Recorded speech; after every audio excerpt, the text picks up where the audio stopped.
মুসলমান ভাইয়ের আমার এইবার আপনি কিছুই জানেন না। আলিমুল আমার পাশে বসুন, আলিমুল আমার কাছে বসে মসজিদের ইমাম সাহেবকে বলেন, হুজুর গো, আমি তো নামাজের নিয়ম কানুন জানি না, আমার কিছু শিখায়া দেন। আস্তে আস্তে আস্তে করে বাবা সমস্ত শিখে নিলেন, নিজের জিন্দেগি বরবাদ করলেন।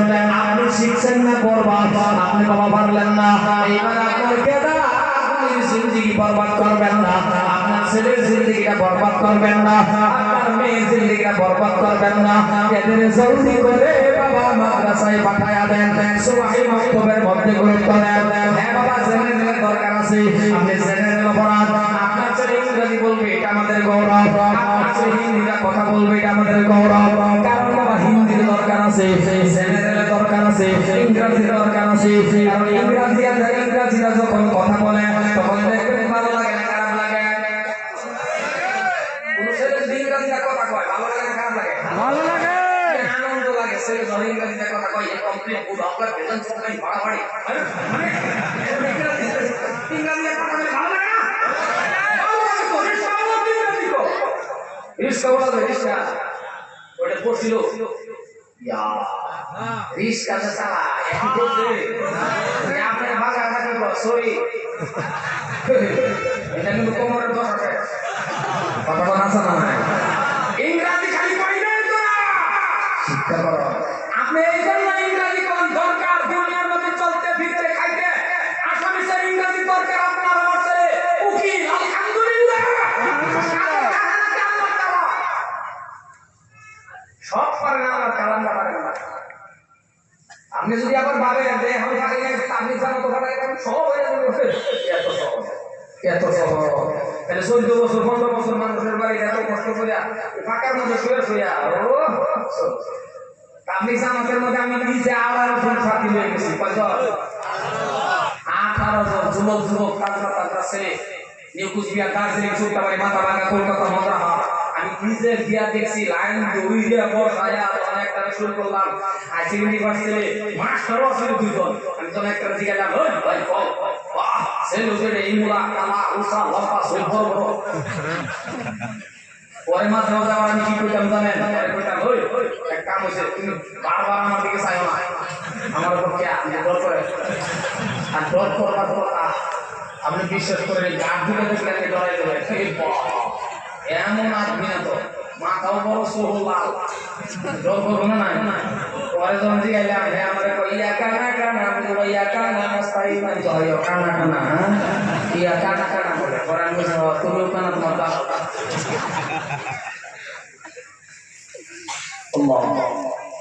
ওই না এরকম মুরব্বী বাবার সারা রাত দিন সবক দিছি। আপনি কোন আল্লাহুম্মা ইন্না নাসআলুকা এতটুকু মিভাতি বেশি না, এতটুকু জবাইছি সারা দিন। আসরের পরে দিছি সাসা ফল আর তোমারে কো আল্লাহুম্মা ইন্না নাসআলুকা, আমি জবাই আসআলুকা, তুমি কো আলুকা। এই আলুকা ভাই দিয়েছি আলুকা আল্লাহ না, খালি আলুকা এই জন্য বসে দুটো হয় না। সুবহানী মাহতুবা মাদ্রাসার বরকত আছে, মাদ্রাসার দোয়া আছে।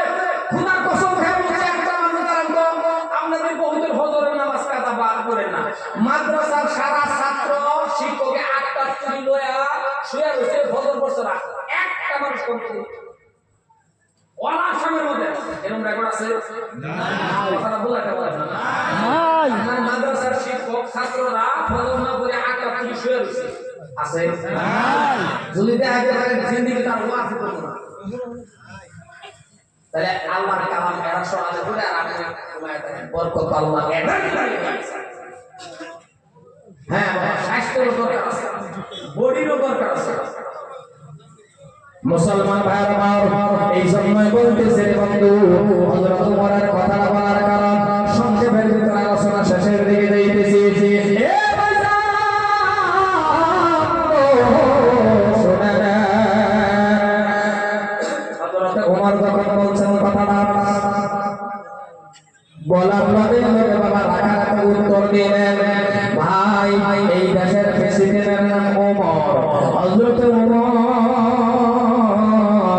পরিচয়টারে বাবা দিলেন না, নিজের পরিচয়টা বাবা গোপন রাখলেন, গোপন অন্তরের মনে রাখলেন, রাখিয়া আবার বলতেছেন ভাই,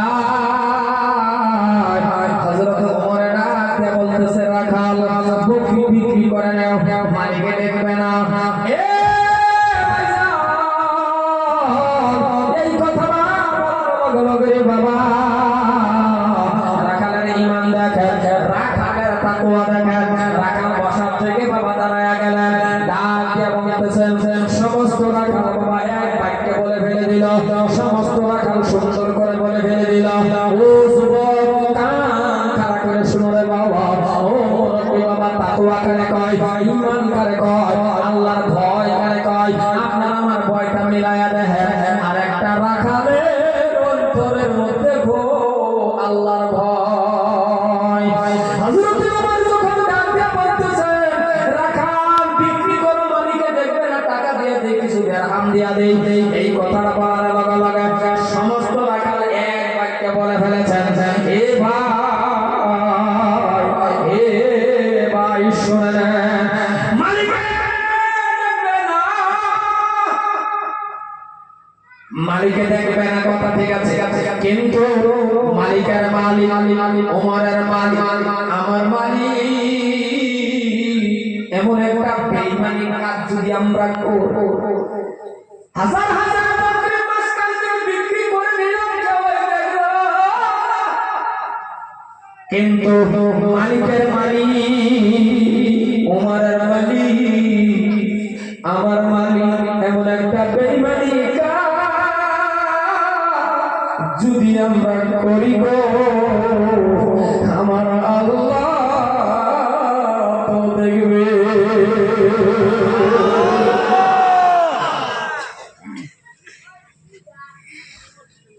হযরত ওমর চোখের পানি ছেড়ে ফেলে দিল, আর একটা রাখালের মুখের কথা কেমন, একটা রাখালের মধ্যে অন্তরের মধ্যে আল্লাহর ভয়, রাখালে যখন বলছেন হে ভাই এমন একটা বেঈমানি কাজ যদি আমরা করতে যাই, কেউ দেখবে না, দেখবে তো আমার আল্লাহ। এই কথাটা শোনার লগে লগে হযরত ওমর ফারুক রাদিয়াল্লাহু তাআলা উপরের দিকে দুইটা হাত উঠায়া দিলেন, উপরে দুইটা হাত তুলে ডাক দিয়ে বলতেছেন আল্লাহ আজকের থেকে আমি ওমর খুশি হয়ে গেলাম, আজকের থেকে আমি ওমর বুঝে গেলাম এই দেশের রাখালরাও আপনারে ভয় করে।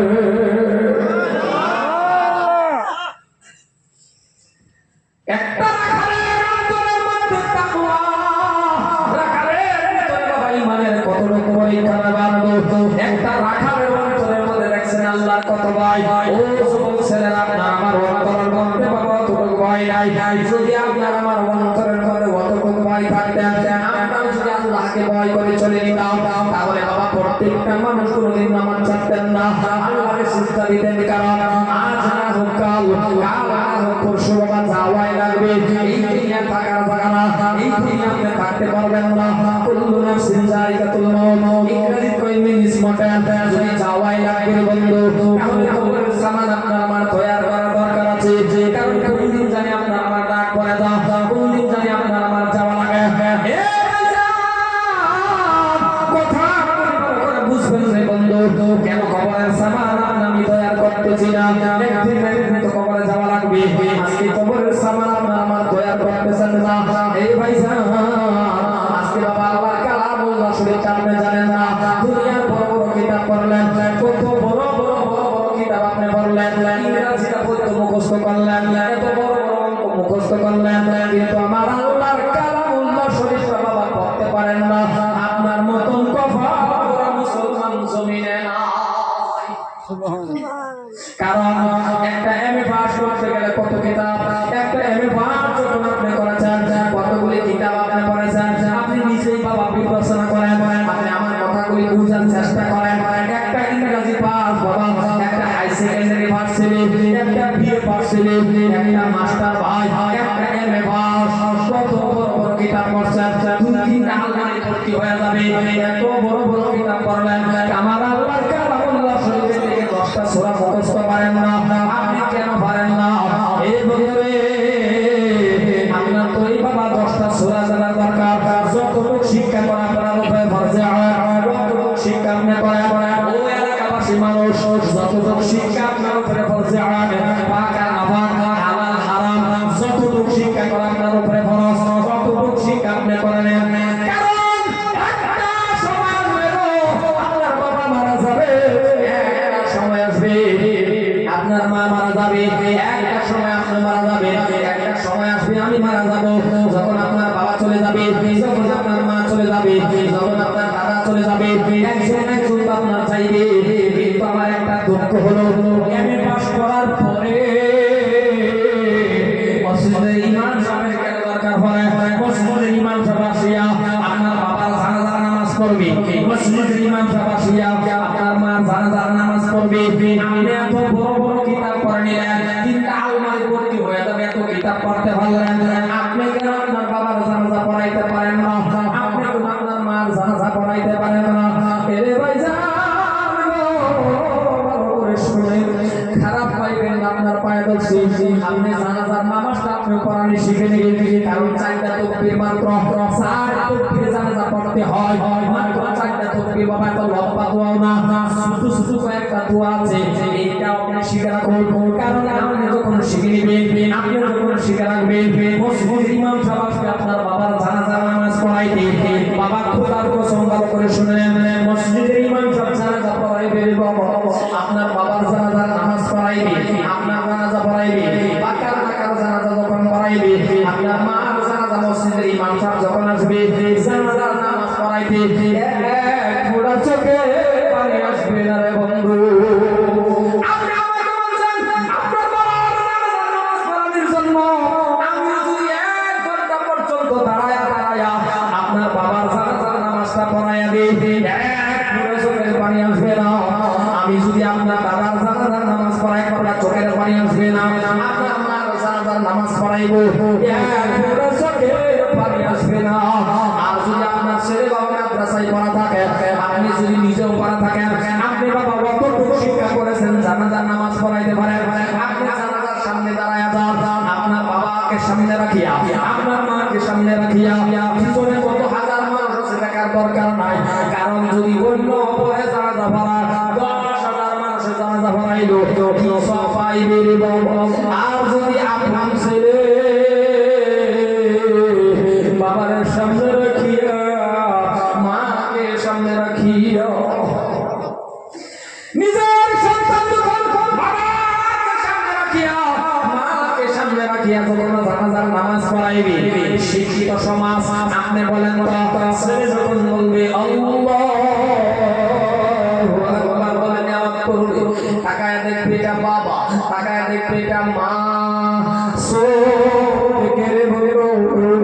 ডালিমের রসের মতন গালবে, পানি পড়া শুরু হয়ে যাবে।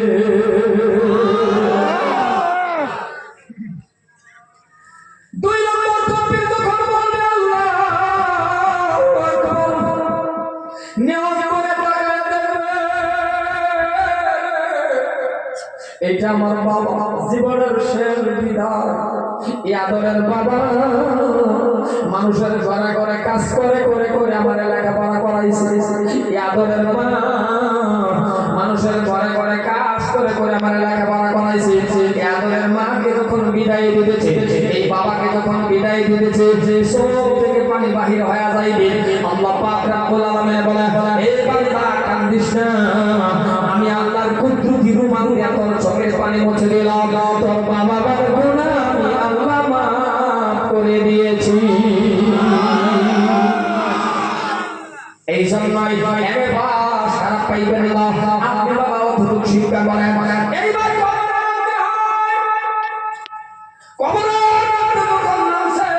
আমি দেখছি প্রায় জায়গার মধ্যে বহু ছেলেরা উপরে থাকে, কবরে নামে না, চাচা নামে, অথবা কেউ অপর একজন কবরে নামে। আপনার বাবাকে নিয়ে অপরে কেন নামলো? ও এমএ পাস, ও মাস্টার ভাই, ও মাস্টার ভাই শুনে রাখো, ও হাই সেকেন্ডারি ভাই, আপনি আপনার বাবাকে কবর নিয়ে নামেন, আপনি আপনার মাকে কবর নিয়ে নামেন। কারণ কবরে একটা কাজ আছে রে বন্ধু, ওই কাজটা বাবা খুব দয়াবান কাজ। কি জানেন? কবরের কাজটা হলো 2-3 জন কবরের মধ্যে নামে, সমস্ত মানুষ উঠে চলে আসে, একটা মানুষ কবরের মধ্যে থাকে, ওইটা সর্বশেষ উঠে। জোরে কোন দেখছেন কিনা? এই ছেলে যদি হায়াতের তার জন্য দাঁড়ায় আছে, যদি ওই টাঙ্গার মধ্যে এমএ পাস, ও হাই সেকেন্ডারি পাস, আর যদি মন্ত্রী সাহেব হয়, আর যদি মৌলানা হয়, সেটা তো আলহামদুলিল্লাহ, সেটা বাবা যদি কোনো হাফিজ হয়, আলহামদুলিল্লাহ কপাল ভালো। কিন্তু এমএ পাস হওয়ার পরেও যদি আপনিও জানাজা পড়াইতে পারেন, আপনিও কবরে নামলেন, কেমন করে নামা লাগে আপনি হুজুরের কাছ থেকে শিখছেন, এটা আপনি কবরে নামছেন। কবরে নামার পরে একটা কাজ আছে বন্ধু, ওইটা কিন্তু সবই যদি করতে পারেন ভালো। কারণ বাবা তিনি ছেলে নামবেন কবরে, অন্য মানুষ তো নামবে, আপনিও নামবেন, সব চলে আসবে, আপনি কবরে থাকবেন। ওরে বন্ধু, কবরের মধ্যে ওই কাজটা কি জানেননি? ওই কাজটা হলো প্রত্যেকটা মানুষের মুখের মধ্যে একবার হাত লাগাইয়া, প্রত্যেকটা বাবা হোক মা হোক কবরের মধ্যে মুখের মধ্যে হাত লাগাইয়া, মুখের থেকে কাপড় সরাইয়া দিয়া, মুখের থেকে কাপড় সরাইয়া ওই মুখখানা কেবলার দিকে পশ্চিম দিকে করে না, জোরে বলেন করে না।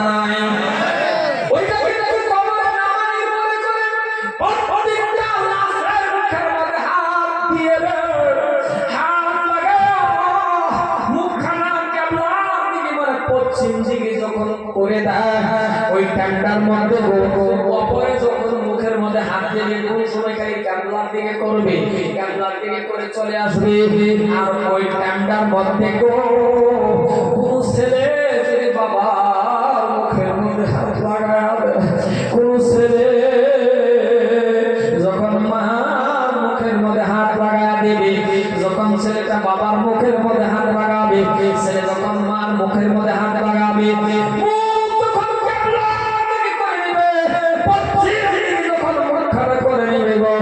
ওই টাইমটার মধ্যে আপনি কোন জীবনের শেষবারের মতন বাবার মুখে হাত দিয়েছে, জীবনের শেষবারের মতন মার মুখে হাত দিয়েছে, আপনি কত ছেলেটার চোখ থেকে পানি আসবে না? নাই।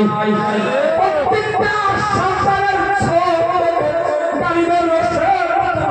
পানি বাহির হয়ে যাইবে বন্ধু। ওই টাইমে দেখবেন বাবা ছেলে কান্না শুরু করে দিবে, ছেলে কবর থেকে বাবা উঠবে আর দোয়া তো আমি উঠবে চলে আসবে। আল্লাহ পাক বলতেছে উঠে আর কাঁদতে হবে না তোর মার জন্য, উঠে আর কাঁদতে হবে না তোর বাবার জন্য, কবরের মধ্যে আমি আল্লাহ পাক রব্বুল আলামিন জান্নাতি বিছানা কবরে বিছায়া দিব। এই জন্যই বন্ধু আমার ইলম শিক্ষা করার দরকার আছে, ইলম শিক্ষা করার দরকার আছে বন্ধু। যত জেনারেল ডিগ্রি নেন, যত বড় বড় ডিগ্রি নেন, কিন্তু জেনারেল শিক্ষা করার সাথে বাবা ইলম শিক্ষা করার দরকার আছে। ইলম শিক্ষা করা যদি চান তাহলে মাদ্রাসার দরকার আছে। এই যে মাদ্রাসা দেখতেছেন বন্ধু, সংক্ষেপের ভিতরে আলোচনা শেষ করে নিতেছিলাম বা করতেছি না। এই মাদ্রাসা একটা মাদ্রাসা আছে মসজিদে নববীর ভিতরে জীবনের প্রথম মাদ্রাসা, এরপরে মাদ্রাসা হইতে হইতে বন্ধু বাউটার জমিনের মধ্যে একটা মাদ্রাসা আছে, ওই মাদ্রাসাটা হলো দেওবন্দ মাদ্রাসা। দেওবন্দ মাদ্রাসাটা বাবা একটা সময়ের মধ্যে এমন একটা কষ্টের জিন্দেগি গেল। হযরত মাওলানা আবুল কাসেম নানতুবি রাহমাতুল্লাহ আলাইহি তিনি যখন মাদ্রাসা পড়াইতেছেন, ভালো করে কান পাতে শুনলেন, 5 মিনিটে ঘটনা শেষ করে দিতেছি। তিনি যখন মাদ্রাসা পড়াইতেছেন, এমন এমন আজকে যেই মাদ্রাসার পড়া ছাত্র আছে, এই ছাত্ররা দেখবেন একটা সময় এমন হয় যখন বলে খাবুন নাই, তখন দেখবেন হুজুরের এত জোর হোক বা মাদ্রাসার আরো শিক্ষক হোক, এদের কানের মধ্যে আওয়াজ এসে যাও মাদ্রাসায় খানা নাই, তখন দেখবেন হুরুস্তুল লাগে যা, তখন দেখবেন হুরুস্তুল আরম্ভ হয়ে যা। সেক্রেটারি প্রেসিডেন্টের কাছে টেলিফোন, ও সেক্রেটারি সাহেব মাদ্রাসায় খানা নাই, খানার জন্য ইন্তজার, খানার জন্য পেরেশানি। কিন্তু ভাইজান রে, হযরত মাওলানা কাসেম নানতুবি রাহমাতুল্লাহ আলাইহি তিনি মাদ্রাসা পড়াইতেন ডালিম গাছতলার মধ্যে। যখন তিনি মাদ্রাসা পড়াইতেছে ছোট ছোট ছেলেদেরকে, তালিবুল ইলম বাবাদেরকে, ছোট ছোট ছেলেদেরকে মাদ্রাসা পড়াইতেছে, বাইরে থেকে একটা আওয়াজ দিয়েছে, পরে পরে একটা আওয়াজ এসে গেল, ও স্বামী গো, আজকে যে তালিবুল ইলম ছাত্ররা খানা খাবে, ঘরের ভিতরে আটা পর্যন্ত নাই।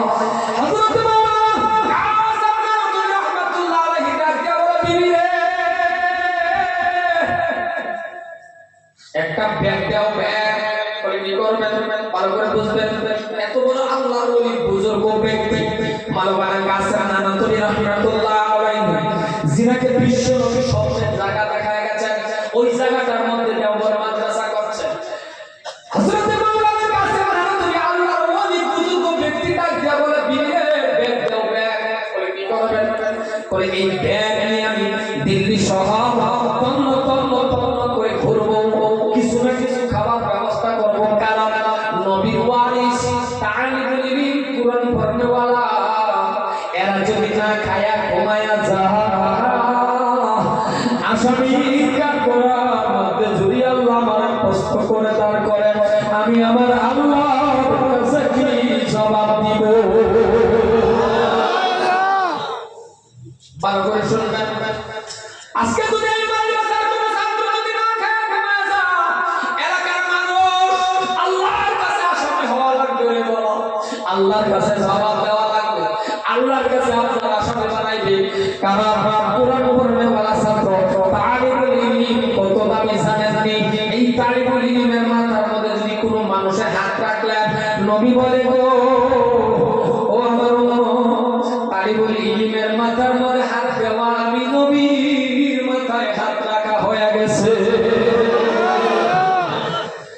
মাওলানা কাসেম নানাতুরি কই ব্যাগ এই ব্যাগ চলে গেল দিল্লি শহর তন্না তন্না তন্না তন্না করে করে দেখছেন বাবা কিছুই মিলাইতে পারেন নাই আসরের নামাজের টাইম হয়ে গেছে আসরের নামাজের যখন টাইম হয়ে গেল এবার আপনি কোন কিছুই যখন পারলেন না মাওলানা কাসেম নানাতুরির মনটা ভালো না খারাপ ছেলে বলে বাবা ভালো না খারাপ আপনাদের মাদ্রাসার হেড হুজুর সারা বস্তি বললেন বাবা কিছুই পাইলেন না সন্ধ্যাবেলা ছাত্রদেরকে খানা দেওয়া লাগবে কিছুই যখন মিলাইতে পারলেন না হুজুরের মনটা ভালো থাকবে না খারাপ কারণ এই ছাত্ররা যদি না খায়া ঘুমায়া যায় কি জবাব আল্লাহর কাছে দিব কারণ আল্লাহ পড়নেওয়ালা মাওলানা কাসেম নানাতুরি খালি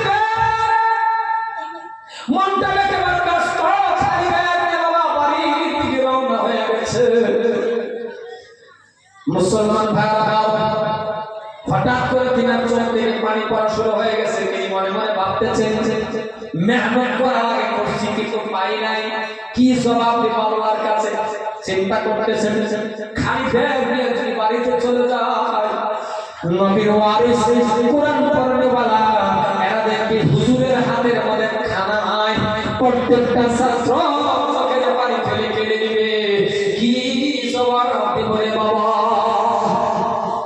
এই চিন্তা করতে করতে রওনা হয়ে গেলেন বাবা গভীর মনোযোগ কথা বলে অন্তরের দিলটা নরম করে শোনো রে বাবা জীবনে এমন দুঃখের মধ্যে পড়েছো কিনা জানি না জীবনে এমন কষ্টের জিন্দেগি আপনারা গেছে কিনা জানি না মাওলানা কাসেম নানাতুরি বাবা রওনা করতেছেন খালি হঠাৎ করে আয়া রাস্তার মধ্যে আসিয়া দেখতেছে বাবা ডান দিকে লক্ষ্য করে তাকায়া দেখলেন কে জানি গো তরমুজের চোষা ছিলেন চোষা বাকল ছিলেন কে জানি বন্ধু এই তরমুজের চোষা বাকল খাইয়া এক জায়গার মধ্যে বাবা জমা করে রাখছে মাওলানা কাসেম নানাতুরি রাহমাতুল্লাহ আলাইহি এত বড় বুজুর্গ ব্যক্তি এত বড় আল্লাহর ওলি তিনি বাবা দ্বারা গেলেন তিনি মনে মনে ভাবতেছেন খালি হাত আর খালি ব্যাগ নিয়ে মাদ্রাসায় চলে যাব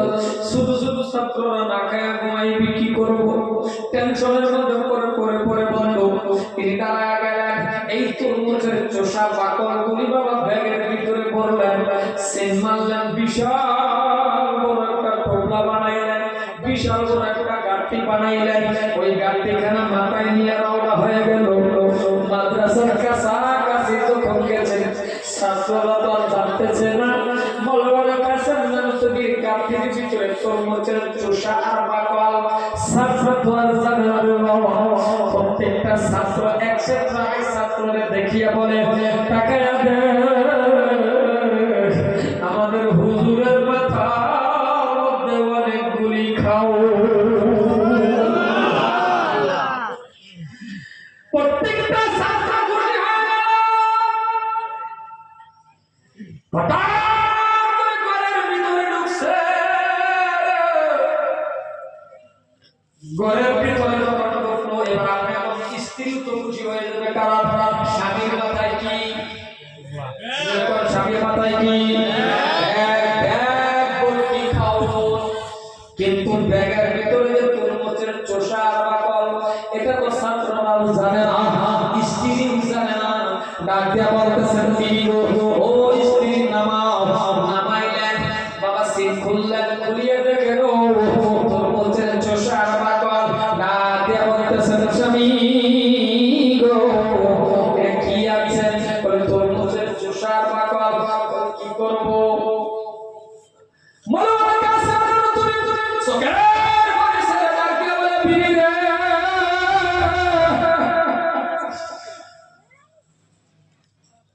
ও প্রাণের বিবি, সুন্দর করে দন্ত করো,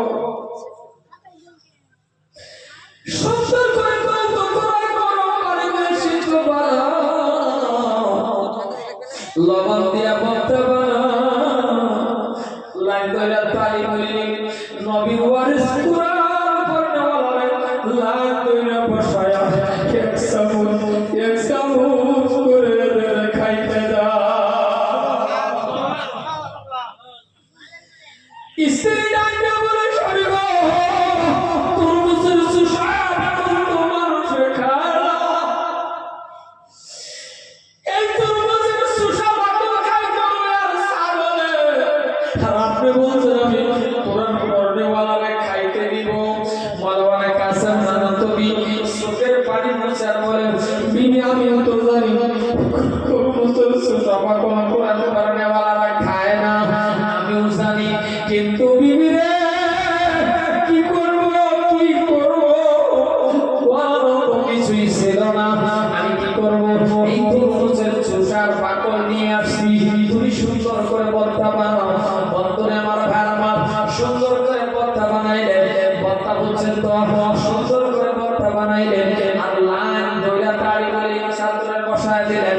হযরতে মাওলানা কাজী নবী রাহমাতুল্লাহ আলাইহি স্ত্রী ছোট ছোট ছাত্রদের বাবা এক চামচ করে দিতেছেন, আর চোখের পানি ছাড়তেছেন, আর কেড়ে আঞ্চল দিয়ে চোখের পানি মুছে আর কয়, আল্লাহ স্বামীর কথা মানিয়া নবীর ওয়ারিস কুরআন পড়নেওয়ালারে তরমুজের চোষা বাকল খাওয়াইতেছে গো আল্লাহ, ও আল্লাহ স্বামীর কথা মানিয়া কাজটা করতেছি, আল্লাহ আপনি আমারে মাফ করে দিবেন, আল্লাহ আপনি আমারে ক্ষমা করে দিবেন, কারণ জানিয়া শুনিয়া তরমুজের চোষা বাকল ছাত্রদের খানা দিতেছি, ও আল্লাহ আপনি আমারে মাফ করবেন। কিন্তু দিনে দিনে হঠাৎ করে চোখের পানি মুছার পরে, এ তালি বলিনি বাবা, বলা বলা বলা বলা বলা, কি খাইতেছ, কি আজকে খাইতেছ? প্রত্যেকটা ছাত্র ডাক দেয়া বলেন, আম্মা জান, কত রান্না হাতে খাইলাম, কত খানা আপনি আজকে আমাদের দিলেন, কত খানা আপনি আমাদের খাওয়াইলেন, আজকে এটা কেমন খানা দিলেন গো, যেই খানার মধ্যে জান্নাতি ঘ্রাণ পাওয়া যাইতেছে, যে খানার ভিতরে জান্নাতি ঘ্রাণ। হযরতে মাওলানা কাসেম নবীর স্ত্রী বললেন, আল্লাহ বুঝে গেছি, আমার চোখে দেখেছি তরমুজের চোষার বাকল, না না না না, কোরআন পড়নেওয়ালার জন্য আমার আল্লাহ জান্নাতের খানা দিয়েছে। এই জন্যই বলেছে বাবা, কোরআন পড়নেওয়ালারে মহব্বত করবেন, কোরআন পড়নেওয়ালারে ভালোবাসবেন, কারণ মাদ্রাসার যতগুলি ছাত্র আসে আপনি খবর নিয়ে দেখবেন, প্রায় ছাত্রর মা থাকে না, প্রায় ছাত্রর বাবা থাকে না। মাদ্রাসার মধ্যে যতগুলি ছাত্র বেশি আসে, প্রায় ছাত্রদের মা নাই, বাবা নাই, জোরে করে ঠিক কিনা? কারণ মা না থাকা সন্তান এই মাদ্রাসায় পড়তেছে, বাবা না থাকা সন্তান এই মাদ্রাসায় পড়তেছে। যাদের বাবা নাই রে, যাদের মা নাই, তারা বুঝতে পারে জীবনের কত কষ্টজনক। কারণ কারো ছেলের বাবা আছে, আপনি যখন আপনার ছেলের জন্য কম্বল নিয়ে আসেন, আপনি যখন আপনার ছেলের জন্য বাবা মজা নিয়ে আসেন, বিস্কুট নিয়ে আসেন, আপনি দেখবেন মাদ্রাসার মধ্যে আসিয়া দেখবেন, তাকায় দেখবেন কিছু কিছু ছাত্র আপনার কাছে আসে না, মাদ্রাসার খুঁটির মধ্যে ধরে ধরে কান্দে আর তাকায় থাকে আপনার দিকে। কারণ ওই ছেলেটার বাবা থাকলে বাবা আসতো, ওই ছেলেটার মা থাকলে মা আসতো। জীবনে আপনি এমন অভাব আপনার গেছে কি না গেছে জানি না। কারণ এই যে আপনাদের সামনে আমি কথা বলতেছি বন্ধু, আপনাদের সামনে আমি কথা বলতেছি, আমি তো মাদ্রাসায় লেখাপড়া করার জন্য গিয়েছিলাম। আমাকে আমার মা মাদ্রাসায় দিয়েছিল। আমি যখন পড়তে গেলাম মাদ্রাসা পড়তে শুরু করি, মাদ্রাসা বন্ধ হয়ে গেছে। আপনি কতদিন মাদ্রাসা বন্ধ হয়ে গেলে বাবা 1-2 ঘন্টার মধ্যে মাদ্রাসা খালি। কারণ কারো বাবা আসে, কারো মা আসে গো, কারো না কারো আত্মীয় আসে, ছেলেরা চলে যায়। কিন্তু এমন একটা কখন পড়াশোনা করবে বাবা, মাদ্রাসা বন্ধ হয়ে গেল। ও তাই বলিন বাবারা, ও এলাকাবাসী মানুষ শুনে রাখেন, মাদ্রাসা বন্ধ হয়ে গেল। ছোট মানুষ কথা মনে আছে, ছোট মানুষ হলেও কিন্তু কথাগুলি মনে আছে। মাদ্রাসা বন্ধ হয়ে গেছে, আসরের নামাজ পর্যন্ত দাঁড়ায় দাঁড়ায় আছে। মাদ্রাসার বাড়ির মার খুঁটির মনে ধরে ধরে কাঁদতেছি। রাস্তার দিকে তাকায় তাকায় তাকায়, রাস্তার দিকে যখন তাকায় তাকায় কাঁদতেছি, হুজুর আমার জিজ্ঞাসা করলো, ও হবিবুর রহমান যাও না কেন বাড়িতে? আমি বললাম হুজুর গো যাইব বাড়িতে, কিন্তু আমাকে কেউই নিতে আসে, আমাকে কেউই নিতে আসে না। নিতে আসে না বলতে গেলে বাবা মাদ্রাসার খুঁটির মধ্যে ধরে ধরে কাঁদতেছি। আর রাস্তার দিকে তাকায় তাকায় দেখি কেউই নিতে আসে না, কেউই আসে না। সব ছেলেরা কারো ভাই আসে চলে গেল, কারো বাবা আসে চলে গেল, কারো মা আসে চলে গেল, আর আমাকে কেউ নিতে আসে না। কিন্তু নিতে আসবে কে? নিতে আসবে, আসার তো মানুষও নাই, কিন্তু সেটা তো বুঝি না, ছোট মানুষ। কিন্তু তাকায় দেখি কেউ আমার নিতে আসে না। কেউ আসার তো মানুষ থাকা লাগবে, কারণ ভাই থাকলে ভাই, বই থাকলে বই আসতো, চাচা থাকলে চাচা আসতো। আসার মানুষ আমার নাই, কিন্তু ছোট মানুষ কত কথাও তো বুঝি না, আসে না কেন? কিন্তু বন্ধুরা আসবে কে? সেটা তোর ভিতরে মাথায় ঢুকে না, আসবে কে? আসার মানুষ হতো না। চাচা থাকলে চাচা আসতো নেওয়ার জন্য। 1 মাস 2 মাস 3 মাস মাত্র বয়স হয় মাত্র 3 মাস। ওই 3 মাসের সময় জীবনের জন্য আমার বাবা মারা গেছে। কিন্তু আপনি 3 মাসের সংসারের যদি বাবা মারা যান, তাহলে একটা মা কি করবে? এমন অভাবের মধ্যে আমার মা কি করবে? আমার দিকে তাকায় জীবনে কোনোদিন সংসার করে না। মানুষের ঘরে ঘরে ঘরে ঘরে ঘরে ঘাস করে করে আমার মেয়েকে বড় করেছে। আসরের নামাজের পরে মাদ্রাসার পরিবারের মধ্যে তাকায় দেখছি মা আসছে আমার নিতে। বাড়িটা ফুটেছে, দৌড় দিয়ে আমার আজও দিয়ে ধরো। বললাম ও মা সব ছেড়ে চলে গেল, আর এখন আসছে না আমার নিতে। এত জিন্দিগি কষ্ট করে লেখাপড়া করছে বন্ধু। আসরের পরে বললাম মা এখন আসছে না আমার আপনি নিতে, সব ছেলেরা চলে গেছে। আমার মা এমন করে জড়ায় ধরে কপালে চুমা খায়, কাঁদতে কয় বাবা হবে আমার কাছে 5টা টাকাও ছিল না, কাঁদতে ভাড়া দিয়ে আমি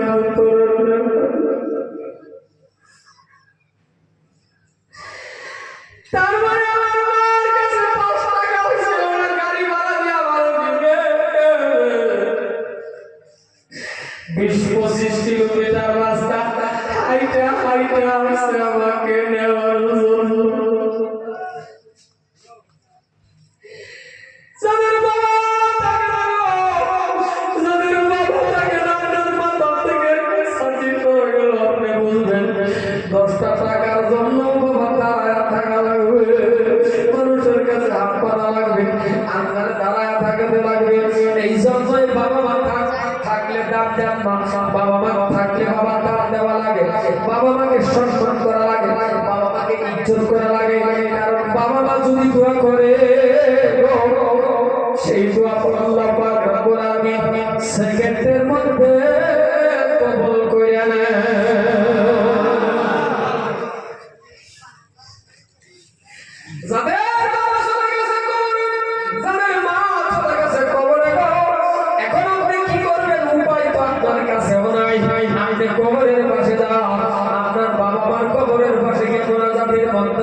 তুলেন আর বলেন আল্লাহ আমার বাবা কবরে, আমার জননী কবরে, এরা কবরে কেমন আছে জানি না। আজকে তুমি আমার এমন ধন সম্পত্তি দিয়েছ, 20,000 টাকা দামে, 50,000 টাকা দামে পালকের মধ্যে আমি ঘুমাইতেছি, 5,000 টাকা দামের কম্বলের নিচে আমি ঘুমাইতেছি গো। কিন্তু আমার বাবা চলে গেছে কবরে, এমন একটা টাইমে চলে গেল, এমন একটা টাইমে কবরে গেল, ভালো একটা লুঙ্গি দিতে পারি নাই, ভালো একটা জামা দিতে পারি নাই। এরা আজকে কবরে কেমন আছে আমি জানি না। আল্লাহ এদের রূহ মাগফিরাত কামনার জন্য, এরা কবরে শান্তি থাকার জন্য, এরা কবরে ভালো থাকার জন্য, ছাত্ররা সুখে দুটা খানার জন্য, ছাত্ররা শান্তি থাকার জন্য, আপনার মেহনতের কামাই থেকে রে বাবা, আপনার ধন সম্পত্তির কামাই থেকে আমি মুসাফির, দিন ব্যক্তির দোয়া কবুল হয়, মুসাফির হয়ে আপনার জন্য দোয়া করব, মুসাফির হয়ে আপনার জন্য দোয়া করব। আল্লাহ পাক রব্বুল আলামিন আপনাকে যাতে কাবা করে তওয়াফ করায় পবিত্র দেন, আর নবীজির রওজা খানা যাতে জিয়ারত করতে পারেন, একটা বার দাঁড়াইবে, আস্তে আস্তে আস্তে আস্তে করে বাবা টাকাটা দিয়ে দিবেন। আপনার বাবা মা যাতে শান্তির কবরে থাকে, আর যদি জীবিত আছে আল্লাহ যাতে নেক হায়াতে কয়েকটি বাদান করা আছে কোন আল্লাহর বান্দা ওই আমাদের মা বাবার জন্য 10,000 টাকা দেনেওয়ালা একটা লোক দাঁড়ায় আছে কোন আল্লাহর বান্দা 10,000 কি নাম বাবা?